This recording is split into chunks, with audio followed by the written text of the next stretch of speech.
China అధ్యక్షుడు Xi Jinping త్వరలో ఉత్తర కొరియాలో పర్యటించనున్నారు.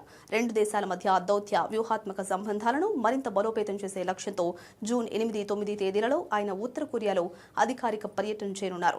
దాదాపు 7 ఏళ్ల తర్వాత ఆయన ఉత్తర కొరియాని సందర్శించడం ఇదే మొదటిసారి. అలాగే 2026 సంవత్సరంలో షీ జిన్పింగ్ చేపడుతున్న తొలి విదేశీ పర్యటన కూడా ఇదే కావడం గమనార్హం. ఉత్తర కొరియా అధినేత కిమ్ జోంగ్ ఉన్ ఆహ్వానం మేరకు షీ జిన్పింగ్ ఈ పర్యటనకు వెళ్తున్నారు. ఈ సందర్భంగా ఇరు దేశాల నేతలు ప్రాంతీయ భద్రత, సరిహద్దు వాణిజ్యం మరియు ఆర్థిక సహకారంపై కీలక చర్చలు జరపనున్నారు. చైనా, ఉత్తర కొరియా దేశాల మధ్య 1961లో కుదిరిన చారిత్రక స్నేహ, సహకార, పరస్పర సహాయ ఒప్పందం 65వ వార్షికోత్సవాన్ని పురస్కరించుకుని ఈ పర్యటన జరుగుతోంది. జిన్పింగ్ పర్యటన ద్వారా ఇరు దేశాల మధ్య రవాణా వ్యవస్థల పునరుద్ధరణ, గ్రూప్ టూరిజం వంటి ఆర్థిక ప్రయోజనాలు మెరుగవుతాయని నిపుణులు భావిస్తున్నారు. ఈ పరిణామాలపై దక్షిణ కొరియా స్పందిస్తూ ఈ పర్యటన కొరియా ద్వీపకల్పంలో శాంతి, స్థిరత్వానికి దోహదపడాలని ఆశిస్తున్నట్లు పేర్కొంది.